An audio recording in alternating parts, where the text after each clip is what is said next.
The Big 12 will put steps in motion to leave the NCAA. But what does that mean? This is a Locked On Big 12 Locked On Buffs crossover.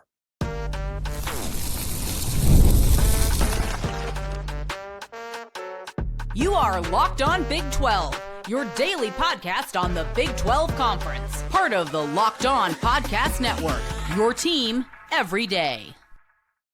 Happy Wednesday, everybody. Welcome to a Locked On Big 12 Locked On Buffs crossover. I'm Drake Toll from America's #1 Big 12 podcast, Locked On Big 12. That's Kevin Borba of Locked On Buffs. Thanks for making our shows your first listen every single day. Coming to you live from the coldest place on earth, Lake Tahoe, which is great. I like it. It's just really cold, and new that the SEC is in a meeting as we speak right now, talking about leaving the NCAA, and the Big 12 will follow, and the Big 10 will follow, and the NCAA will become null and void in college football. But what does that mean? Is it a good thing? Are we going to ruin the very sport that we love and we all think is ruined right now? Then we're going to talk Deion Sanders. Is he done at Colorado? Is this it? Is this his swan song last season, man? Without his son, he goes 4-8, he dips out. I don't think so, but let's talk about it. Then Jake Retzlaff, that sends shockwaves across the Big 12. It's still the biggest storyline, maybe of the entire offseason, at least since the Shador draft news. We got to hit it with Kevin Borba. If you hit subscribe, we get to keep our jobs. Borba, big news out of the SEC this week. We've gone from just kind of kicking the idea around, maybe leaving the NCAA, to actually putting it into motion. This is from Ross Dellinger at Yahoo Sports. In Destin, Florida this week, SEC administrators are expected to examine the governance proposal and possibility of separating football completely out from under the NCAA. They file our paperwork. They have people in office in Indianapolis pass that. I think this is maybe step one in getting college football back to where we want it to be. Yeah, I think the NCAA was a solid institution to govern the sport of college football 50 years ago, right?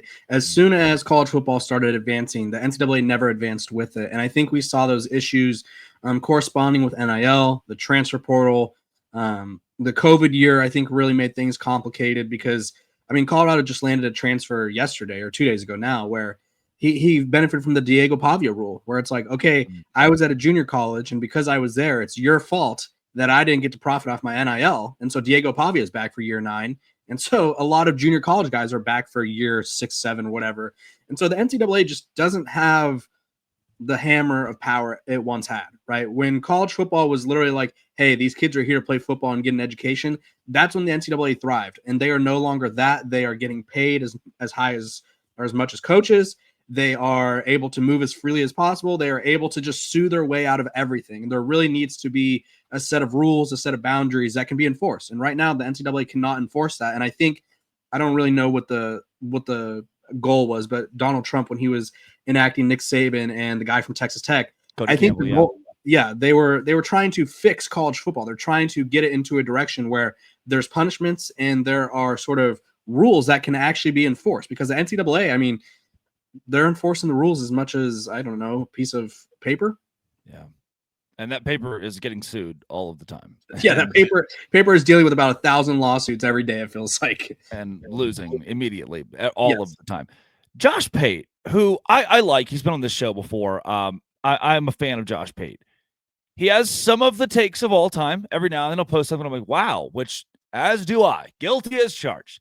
And his most recent one was, if you think college football is being ruined, do you not still get the same tingle on a Saturday? Do you not still watch on a Saturday, college game day, and the whole slate? And yeah, I do.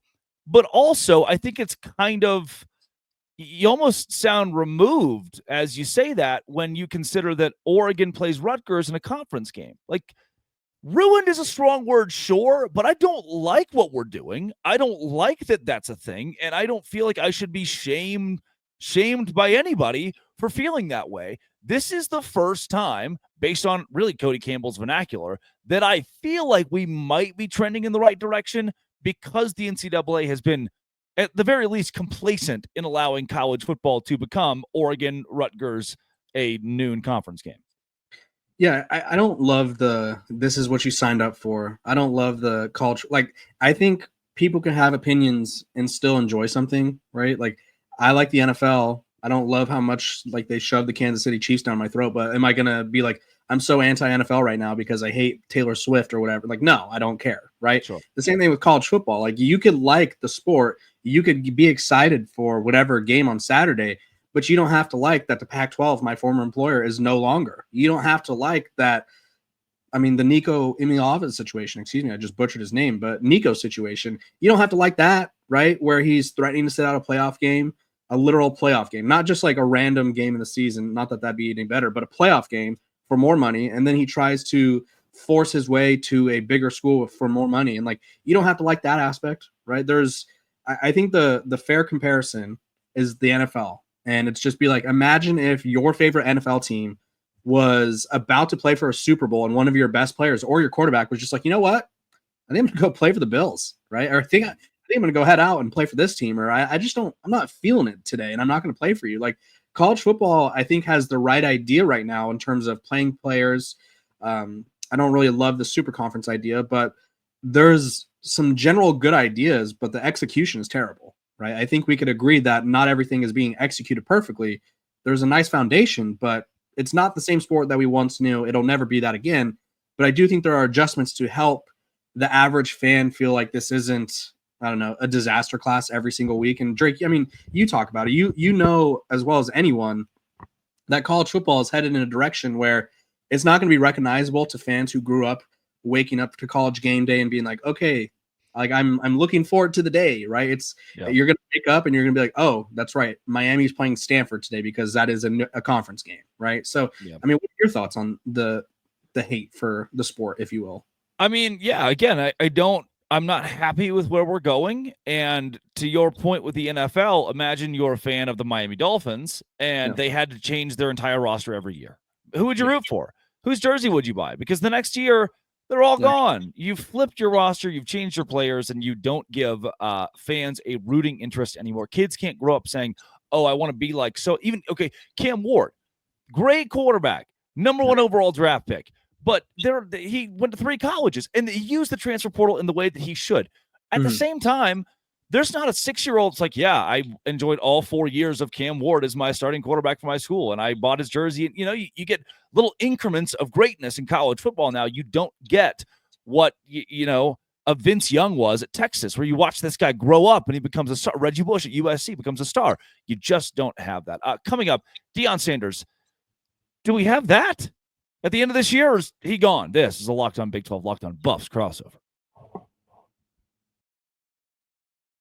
Today's show is brought to you by FanDuel. FanDuel is exactly where I've gone this entire NBA postseason. They're in full swing, and the can't-miss moments are even better with FanDuel. You stay in the game before tip-off and live with player props, performance trends, and same-game parlays. Fans have more ways than ever to play smart and win big. Which players show up with the biggest moments? SGA? Probably. You can even track him on FanDuel and put money on his props live or pregame. With everything heating up in the NBA, a $200 bonus is going to help you. That is exactly what you get if your first $5 bet hits. New to FanDuel, it's the perfect time to sign up. Go to FanDuel.com, place your first $5 bet. If it wins, you get $200 in bonus bets. Make every moment more with FanDuel, official sports betting partner of the NBA.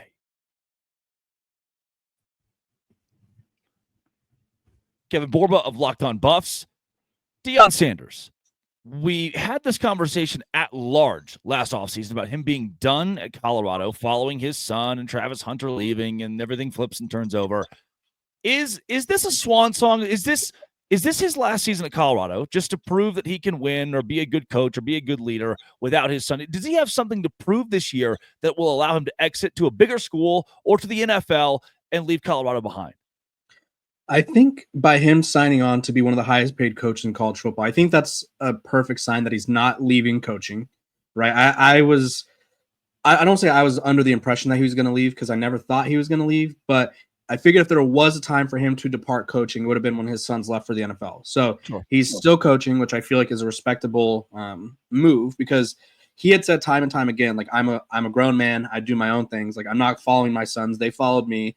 And then everyone's like, okay, we'll see. Right. We'll see when a TV job offer comes your way or an NFL job offer comes your way. And it sounds like he did kick the tires on the NFL. At the same time, it may have also been sort of a move to get Colorado to make him the highest paid coach in the Big 12 and a top 5 highest paid coach in college football. So I think he returns to Colorado, right? I think regardless of what year it is, I think Deion Sanders is always going to want one thing, which is power at his program. He's going to want the ability to run his ship the way he wants, right? And I think everyone is like, he won't stay at Colorado forever because some SEC school is going to come knocking on the door eventually and being like, hey, come coach here. And everyone's just looking at the brand, right, of the SEC. They're not looking at how Deion Sanders operates. And Deion Sanders operates in a very unique way. I think if you're a non-Colorado program, you're probably like, I would never let that fly here. And it's not that he does anything bad. It's just he runs Colorado, right? He sells his own merchandise. He has, at any given time, there's like 3 documentary cameras there, right? Like he's going to be on a Netflix show. He had an Amazon Prime show the past 2 years. His own son has a YouTube channel. Like he does things his way. He builds his roster through the portal. And so I just don't think that going to a bigger school where the boosters and the school is going to want to be super involved in his decision-making is going to fly. And Colorado lets him do him. And until he gives them a reason not to let him do that, I feel like it's the perfect marriage. Why is Deion Sanders still coaching college football? It's a good question. I think he found his passion, right? I think in one way or another, I think it's his passion to coach and mentor the youth of college football, right? He said, even though like there was the NFL rumors, he never wanted to coach in the NFL because he can't like mentor those grown men, right? Those guys are there for a paycheck. They're there to play for their family. They're there for their legacy. For college football, they're still kids chasing dreams. Even with all of the shenanigans that go on with NIL and the transfer portal, it's still, at the end of the day, kids chasing a dream, which is getting to the NFL, playing football at the highest level. And I think Deion Sanders has shown that he can help people reach their dream, right? And he brings in a great staff. Like there's not many, if any, other college football coaching staffs that have 3 Hall of Fame players on their staff, right? They have Warren Sapp, they have Marshall Faulk. Everyone on the staff outside of like 2 people has played in or coached in the NFL. So he's all about helping players reach their dream. And Drake, I think, and this is like on a personal level, he's a bit of an empty nester, right? All of his kids are, I think his youngest daughter is still in college, but she transferred elsewhere. And so Shiloh, Shador, Dion Jr., his oldest daughter, they're all well off into adulthood now. And although I'm sure Deion Sanders has plenty of other opportunities, like he has a TV show he does and stuff like that, I think part of him is happy to have his own thing, right? I think once we all grow up and move on, like when your parents realize like, hey, Drake's done like living here, like they pick up golf or they pick up whatever, they pick up antiquing, right? And I think this is his golf or antiquing. It's his hobby. It's his passion that he was able to do with his kids. And now it's something that he could do by himself. Why, man, this is a tough one and it comes up a lot, but I'm going to do it again. Why hasn't he left for the SEC or the Big Ten for an Auburn for, Auburn is always the school that's kind of thrown around in this conversation. Why is he not done that? And do you think ultimately he will?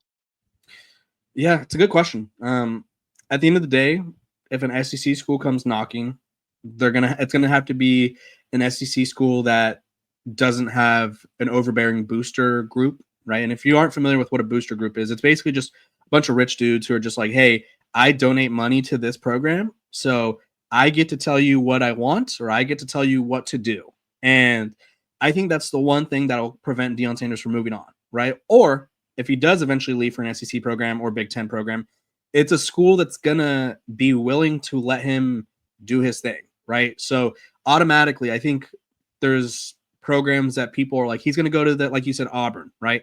Auburn is notorious for having very hands-on boosters, right? Alabama, same thing. Ohio State's, not that Ohio State would be open, but like Ohio State's fan base and boosters are some of the most rabid in college football, right?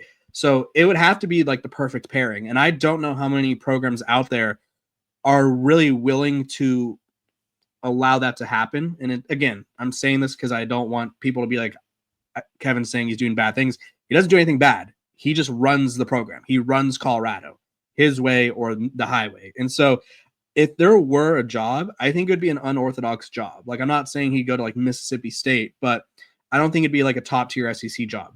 I think it'd be a program who's in the SEC that isn't notorious for being atop the conference. But I really think he likes Colorado. I genuinely do. I think I think he'll have opportunity. He probably had opportunities to leave after they went 9-4 last year. They probably had opportunities to leave after the first year, right? So I just feel like he's kind of he's put what he said, put down the thing on the bike, the kickstand. Sorry, I don't know why I couldn't think of that. He put down his kickstand in Colorado, and I think for him it means something different than other coaches who are like, this is my dream job, right? I think if Deion Sanders leaves Colorado, this is my take on Deion Sanders leaving Colorado. It'll be for the media. I don't think it'll be for coaching. He's the most important figure in the Big 12, yes or no? Absolutely. I think he's the face of the conference. I think he, in a way, gives the conference hope, right? Colorado was the only, I think there were 1 or 2 schools, including Georgia, to have every single game nationally televised last year. For some programs in the Big 12, when they played Colorado, that might have been their only nationally televised game, right? Mm-hmm. So he gives the Big 12 a bigger platform. I talked about this with Spencer from Locked On College Football. I think Deion Sanders in Colorado being great would probably be the best thing for the Big 12 because it brings so much more attention to the conference, right? And I think, I'd love to get your thoughts on it because everyone's going to say I'm the Locked On Buffs guy, so it's biased. But realistically, is there anyone bigger in the conference than him? And is there anyone in the conference who can boost it more than he can? Certainly not. Yeah, Kenny Dillingham's a great coach. Kalani Sitake is a stalwart. We know that Kyle Whittingham can win football games, but there's not an individual player. There's not an individual coach. Even Bill Self is not changing the economy of Lawrence, Kansas, the way that Deion Sanders is. Bill Self wasn't an NBA. This is the equivalent of a Michael Jordan type coaching a college basketball team in the Big 12. It would be groundbreaking. That's what Deion Sanders is doing as a former NFL star, and to great success. I don't think there is another person you can name who's done more for a university in this conference right now, or does more because, again, Colorado is in the spotlight constantly with the name Deion Sanders tied to them. Coming up, bad spotlight. The whole Jake Retzlaff situation is just, no matter how you spin it, tough for this conference, bad for BYU, and the reaction of hosts across this network has been it just shock. This is a Locked On Big 12, Locked On Buffs crossover.